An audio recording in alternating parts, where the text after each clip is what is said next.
The lands between are under influence by a formless group known as the Outer Gods, none of which hold greater influence than the Greater Will. As a means of keeping order within the lands between, the Elden Ring was forged from great runes. The runes of the Elden Ring keep the physical laws of the world intact, such as death. The power of the Elden Ring sprouted the Erd Tree, which towers over the land and shines its grace upon the inhabitants. During this time, Queen Marika the Eternal was brought to the lands between as a ruling goddess queen and champion of the Elden Ring.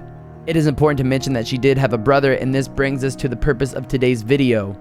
I'm going to outline how the main characters are all related and break down the family tree of Elden Ring. Maliketh, Marika's half-brother, was protector of the Rune of Death and wielded a blade that Marika imbued the rune into. And in the night of the Black Knives, Godwyn the Golden was first to perish. Soon, Marika's offspring, demigods all, claimed the shards of the Elden Ring. Oops, let's rewind a bit. Hoarah was a powerful warrior of legend, which earned him the right to be chosen by Queen Marika as her consort, and he subsequently became known as Godfrey, the first Elden Lord. Their union brought unto the world 3 demigod children. At some point, Godfrey's purpose is fulfilled, and he is cast aside by Marika, who also deprives him of grace. This leads Godfrey to become the first tarnished, and thus, your player character's progenitor. The first of Godfrey's children with Marika, however, was Godwyn the Golden. Godwyn was mighty and helped drive back the dragon assault from the Erd Tree. Godwyn was the first demigod to die in the history of the lands between, and this end was met during the night of the Black Knives we hear about in the introduction of the game. His death flowed through the roots of the Erd Tree and spawned the death roots throughout the land. It is also worth noting that Godric the Grafted and Godfrey the Grafted are both distant descendants of Godwyn. It is not clear what the relation is between Godric and Godfrey, but they are far enough down the line that, quote, the divine blood is sorely diluted. The next 2 demigods are twins Morgott and Mogh. Because these 2 were born with horns, they were seen as bad omens in the lands between and banished to the underground. Though abandoned by the grace of the Erd Tree, Morgott chooses to stay in Leyndell to become king and protector. Mogh, on the other hand, learned of his cursed blood's power and sought to ascend to godhood through this power. Now, without giving too much away, Marika had kind of a counterpart by the name of Radagon. Radagon became distanced from Marika when he left to lead their golden host to invade Liurnia. Whilst there, he met Rennala, queen of the Carians, on the battlefield, and the 2 fell in love. Rennala was not a demigod, but a very powerful sorcerer who mastered lunar magic. She does obtain a great shard as a gift from Radagon that was sealed within an amber egg. Radagon and Rennala also had 3 children, who were Radon, Rykard, and Ronnie. These children were raised to the status of demigod after Radagon abandoned Rennala and went back to marry Queen Marika. Radon was the first, and he was the most powerful of the demigods. So powerful, in fact, that he studied gravitational magic and challenged even the stars to the point where he was holding them in place. During the Shattering, Radon's forces battled against the forces of other demigods until only he and Malenia, we'll get to her in a bit, stood. The 2 fought with no victor prevailing.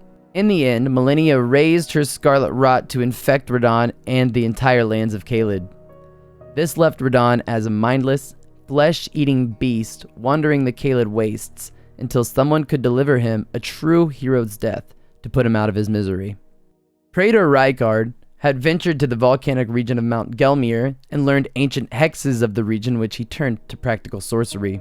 As a bearer of a great rune himself, during the Shattering, Rykard did not choose to war with his siblings. Instead, he sought to oppose the Order of the Greater Will through his own means.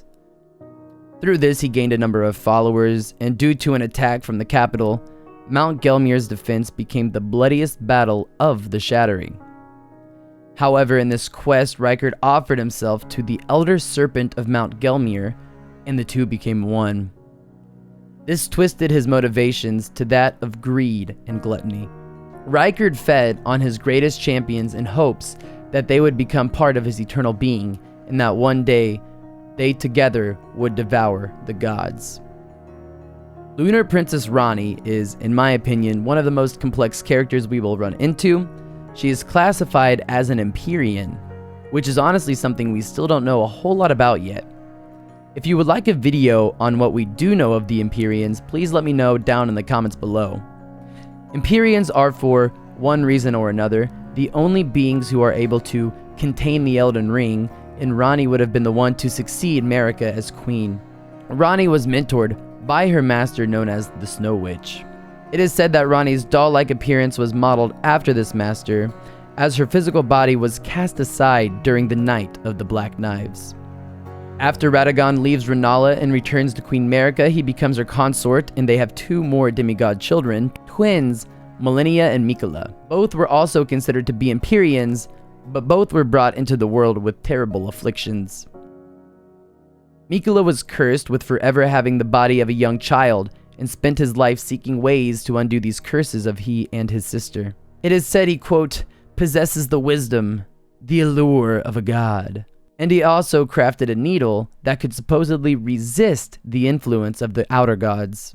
He was then confined and entered an indefinite sleep where his body regressed back to that of an infant's. Malenia was cursed with the scarlet rot, which constantly festered from within. If you remember earlier when we discussed Radon, Malenia is who he fought with to his stalemate and unleashed this rot upon Radon and the lands of Caelid.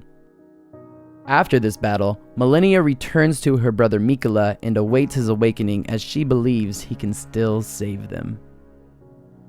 And there you have it, a clear-cut picture of how each of the major players in Elden Ring are related. Thank you so much for sticking with me through this one.